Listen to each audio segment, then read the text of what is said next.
에스컬레이터가 없는 삶을 상상해보세요. 정말 지루할 거예요. 전문 운동선수나 모든 계단을 단숨에 오를 수 있겠죠. 그런데 에스컬레이터는 어떻게 작동할까요? 그리고 계단은 왜 그렇게 가파를까요? 자, 타세요. 제 시간에 도착할 거예요. 이야기는 코카콜라, 허쉬초콜릿, 그리고 영화의 초기 시대였던 1890년대부터 시작됩니다. 뉴욕의 코니아일랜드 공원에 이상한 기구가 세워지고 있습니다. 첫 번째 에스컬레이터였죠. 이 에스컬레이터는 25도 경사를 따라 2m 높이까지 올라갔습니다. 그 당시 관중은 미래에서 온 듯한 움직이는 계단에 깜짝 놀랐습니다. 약간 멀미도 했을 거예요. 그 계단은 세계 최초의 에스컬레이터였고 일시적인 놀이공원의 기구였습니다. 현대식 에스컬레이터로 빠르게 이동해보죠. 장치를 열어서 모든 원리를 확인해봅시다. 에스컬레이터 안에서는 두 개의 체인이 원을 그리며 돌아가요. 전기 모터에 연결된 두 쌍의 거대한 기어가 이 끝없는 고리를 움직이죠. 체인, 가이드레일 및 모터는 두 층 사이에 걸친 트러스라는 튼튼한 금속 프레임 안에 있습니다. 또한 에스컬레이터에는 동일한 모터로 구동되는 난간이 있습니다. 난간의 속도는 왜 에스컬레이터의 계단보다 빠를까요? 이건 나중에 이야기할게요. 에스컬레이터의 모든 계단에는 양쪽에 바퀴가 2개 있습니다. 체인이 위쪽에 있는 한 쌍의 바퀴를 당기면 가이드레일을 따라 바퀴가 올라갑니다. 두 번째 바퀴는 자리에 남아 발판을 항상 수평으로 유지해주죠. 발판이 에스컬레이터의 위나 아래로 이동하면 발판은 뒤집혀서 계속해 움직입니다. 우리의 발밑에서 벌어지는 일을 우린 전혀 보지 못하죠. 그래서 말하자면 우린 에스컬레이터를 타는 동안 바깥쪽과 안쪽에 동시에 서 있는 거예요. 어쩌면 평행우주에서 또 다른 우주가 우리의 발 아래를 여행하고 있을지도 몰라요. 에스컬레이터라는 이름은 어떻게 만들어졌을까요? 한 세기 전에 오티스라는 회사가 에스컬레이터의 상표를 등록했습니다. 계단을 뜻하는 라틴어 스칼라와 엘리베이터를 결합한 거였죠. 에스컬레이터라는 단어는 한 브랜드의 이름이었지만 아주 유명해져서 그 기계 자체를 칭하는 이름이 되었습니다. 반창고를 데일밴드라고 부르는 것처럼 말이에요. 에스컬레이터는 러닝머신이나 슈퍼마켓에 있는 컨베이어 벨트의 변형일 뿐입니다. 네, 에스컬레이터는 사람들을 위아래로 데려가고 계산대에 있는 벨트는 제품을 계산원 쪽으로 이동시켜주죠. 하지만 원리는 같습니다. 스키 리조트에서도 사람들을 슬로프 꼭대기까지 데려다 주기 위해 이 시스템을 사용하기도 합니다. 와우! 에스컬레이터는 길이와 폭이 다양하며 나란히 혹은 십자형 패턴으로 작동할 수 있습니다. 공간을 절약하는 나선형 에스컬레이터도 있습니다. 엔지니어 잭 레비는 더 나아가 2010년에 모퉁이를 돌 수 있는 물결 모양의 에스컬레이터를 고안해냈습니다.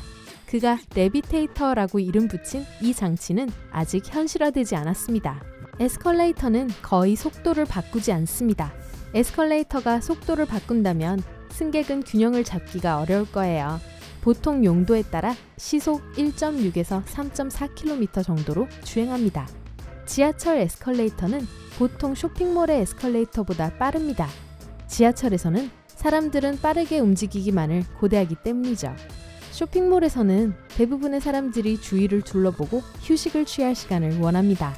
아무도 사용하지 않을 때 에스컬레이터는 엄청난 에너지를 낭비할 수 있습니다. 그래서 감지 시스템이 생겼죠. 동작 센서를 설치해 누군가가 탔을 때만 작동을 하게 하는 겁니다. 이러한 친환경 기계들 중 일부는 심지어 승객들의 무게를 재서 에스컬레이터가 붐비지 않는다면 속도를 낮추기도 합니다. 모든 에스컬레이터에는 상단 및 하단 플랫폼에 비상 중지 버튼이 있습니다. 누른다고 도미노 효과 같은 게 일어나진 않아요. 에스컬레이터는 천천히 멈춰서 승객들이 난간을 잡고 균형을 잡을 수 있도록 충분한 시간을 줄 겁니다. 에스컬레이터 계단은 걸어 올라가는 용도가 아니기 때문에 일반 계단보다 더 높습니다. 그래서 에스컬레이터가 작동하지 않을 때 걸어 올라가면 아주 힘들 거예요. 힘이 드는 두 번째 이유는 심리적인 요인입니다. 발판이 움직이기를 기대하는데 뇌에서는 그렇지 않다는 사실을 깨닫기 힘들기 때문이죠. 에스컬레이터는 걸어 올라가는 곳이 아니지만 필요에 따라 무언의 규칙이 있습니다. 오른쪽에 서고 왼쪽에서 걷는 것이죠. 도로에서도 마찬가지입니다. 느린 차는 오른쪽 차선을, 빠른 차는 왼쪽 차선을 탑니다.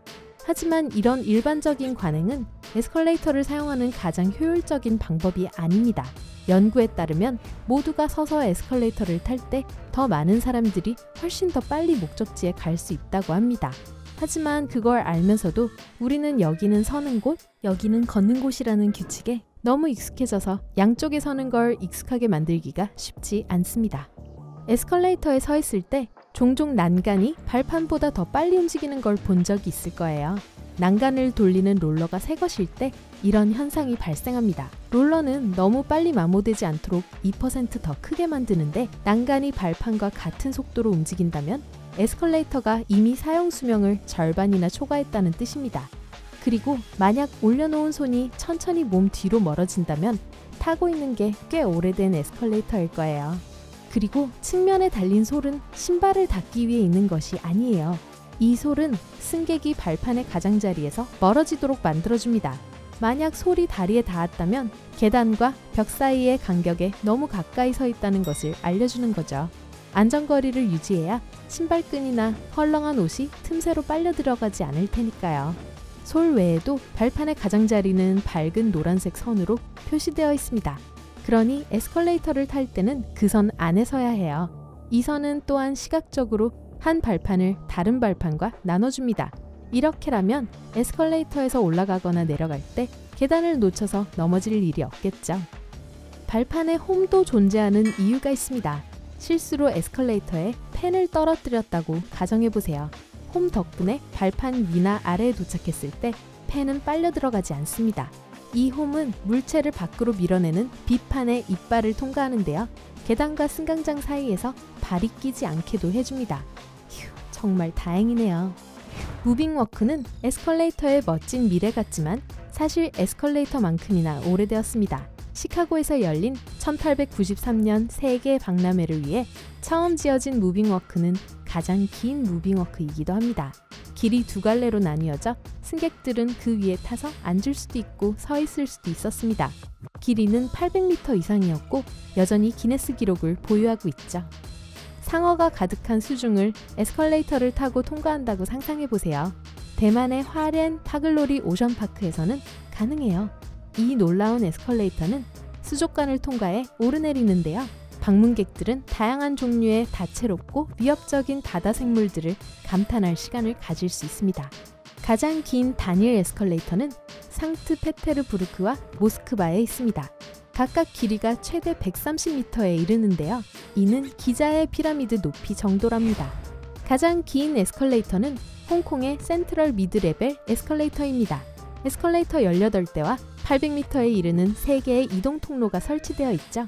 전체 노선을 도는데 20분 정도 소요되기 때문에 사람들은 시간을 절약하기 위해 걸어 올라가는 경우가 많습니다.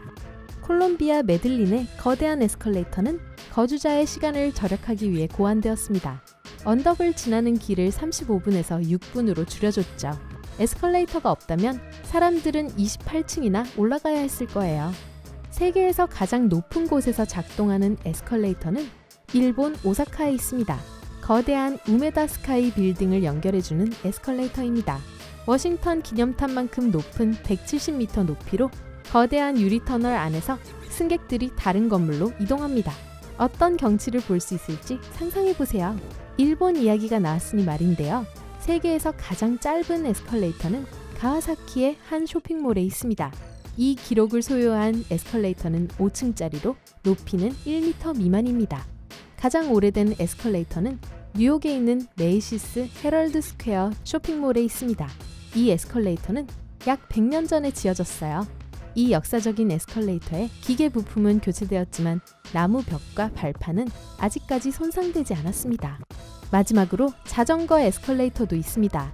노르웨이 트론드하임에는 자전거 타는 사람들을 가파른 언덕으로 데려가주는 에스컬레이터가 있습니다. 발판에 한 발만 올려놓으면 에스컬레이터가 편안한 속도로 정상까지 밀어줄 거예요. 네, 세상에 참 다양한 에스컬레이터들이 있네요. 오늘 새로운 것을 배웠다면 이 영상에 좋아요를 주고 친구와 공유하세요. 여기 여러분이 좋아할 만한 다른 멋진 비디오들이 있습니다. 왼쪽 또는 오른쪽을 선택하고 삶의 밝은 면에 머무르세요.